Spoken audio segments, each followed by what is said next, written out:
Okay, this is Mike, NoStressMike.com. Number two on the things that I've done right and wrong or need to change or whatever on my adventure here in China.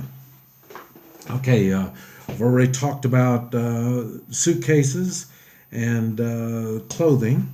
Now I want to talk about the communications. Okay, I say I didn't have any idea what I was getting into. I got a new laptop before I came, and and then I have my tablet right here I've had, and then I got a cell phone from the United States. I got a cell phone from Guatemala, and then I got a cell phone here in China. Now, I was told right when I first got here, well, yeah, I was told that foreigners can't have telephones. Okay, now, that may be right. I don't know.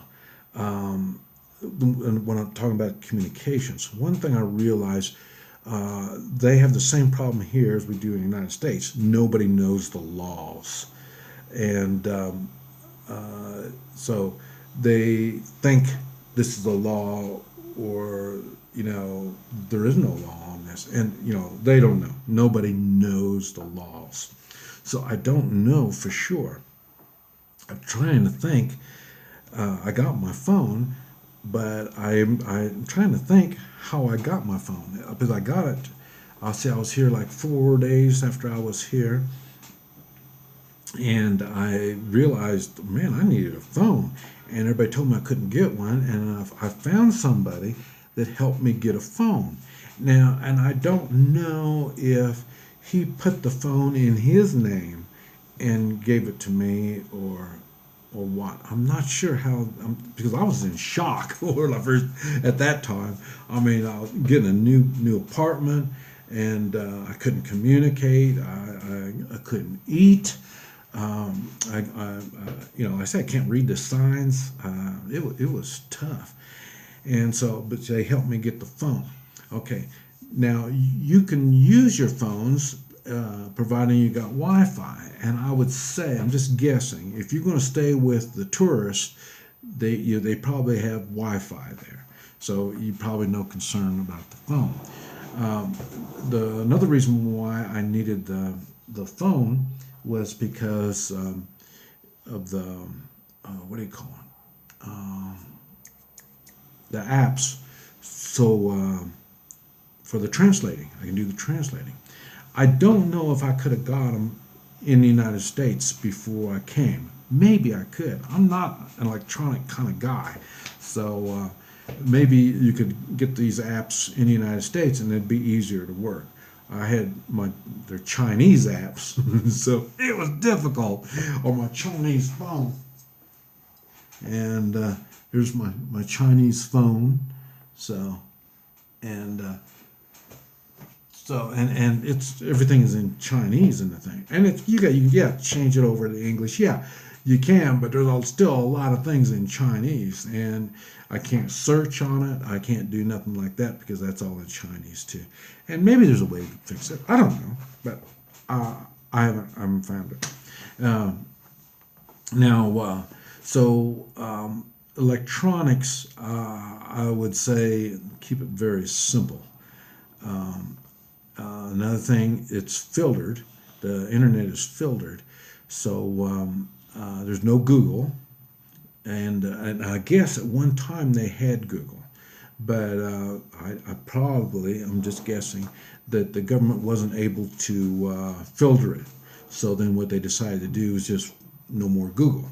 So they stopped all Google, and Google products, they don't work, stuff like that. So that's another thing. If you get Google apps, they're not going to work. So, and I think that's one of the things I did. I did get some translating things, apps, but they were Google, so it didn't work. So um, so that would be a tough using the internet is when, like I say, for me it's tough trying to get on the internet. But I say if I was to stay with the tourist in the tourist route, it'd probably be much easier with the tourist. I got it at my hotel, but I'm sure I know I'm being monitored. There's no question about that. Um, I've got what do you call it on YouTube. I got in VPN, something like that, is to bypass the filtering system. It does a nasty job of doing it. But I'm able to put up on YouTube, but it's cost me like over $100 a year to be able to use that system, and it doesn't really work all that good.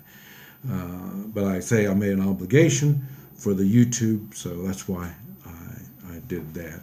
Otherwise, I do use Yahoo for my emails, but like I say, it's being monitored, so it might take me a day or 2 or 3 days, maybe more than that, to get my Yahoo emails because like I say, they got to read all my emails. I guess I don't know. I don't know how it works. Um, I had somebody say, "Oh yeah, now my credit cards aren't working, but I am not on the tourist route. I am sure they want your money.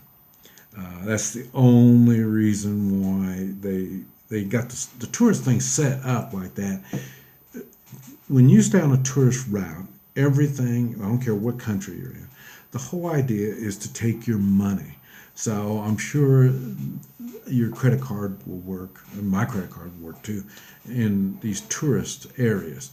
I heard on tourist hotels, you can take your credit card.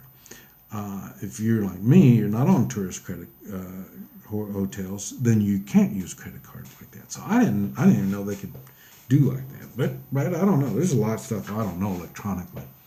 Um, so that doesn't work. My credit cards don't work.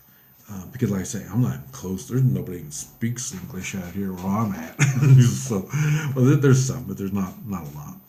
And but but tourists, there's no tourists out here at all. You don't see any, and so it's really in the way of communications, it's just about impossible. Let's see. On my Chinese phone, and you can do it on your American phone too. Is WeChat? That's an app. That's a good app because you can somebody can write you in Chinese or any language, and there's a button you push, and it translates what they said. Now it's not a good translate. That's one thing I learned. Translations are bad. Talking about communications. Okay, Chinese does not translate to English properly. Was you hear that buzzing? I got a weather alert for Oklahoma. They must be having a problem in Oklahoma. But anyway, they yeah, it doesn't translate. So you can't go by what words are translated. And so that really, you really have to have a good sense of humor and be open when you communicate. Because like I say, it's not going to translate well, anything. So it's really tough on the way of the communications. I had somebody, they told me, well, when your credit card doesn't work, all you got to do is just call the credit card company and have it fixed. Hey, sounds good. Except for you cannot call outside China. You can't call directly out unless you've got approval from the state. So you write back the same thing. You have to go through, I don't know what you do.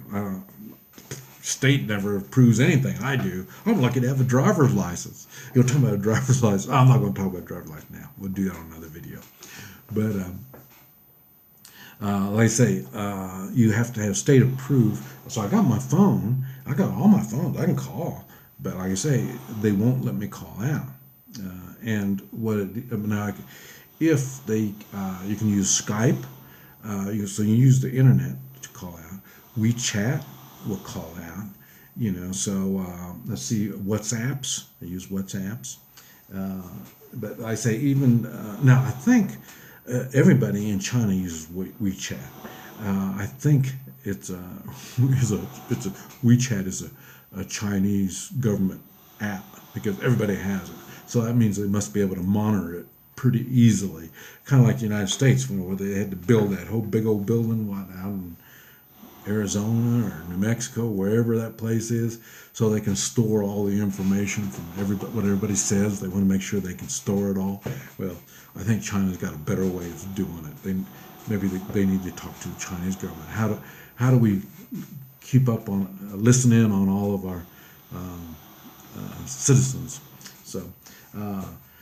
But anyway, so in the way of communications, electronics is not a good thing. It will work, but be prepared to have problems. Let's see, in the way of communication, hand signals, they don't work the same. When they tell you how much something is, they'll do all kinds of stuff like that, and it'll be 5, 6, 7, 10 yen, whatever it is. They use hand signals to do it, so that's going to be different. So you can't use the same hand signals that you do in the United States or other places in the world. So even hand gestures are going to be different. So that's why I'm saying keep a good sense of humor, and don't let things. The best thing is don't get serious about anything. As long as everybody knows that you're not serious about anything, when you do the wrong gestures, you're not going to offend anybody and all this type of stuff. And let's see, so yeah, I think that's about everything on communication. So we're going to stop there. We're going to go to another one. This was number 2. We're going to start on number 3. Okay, this is Mike, NoStressMike.com.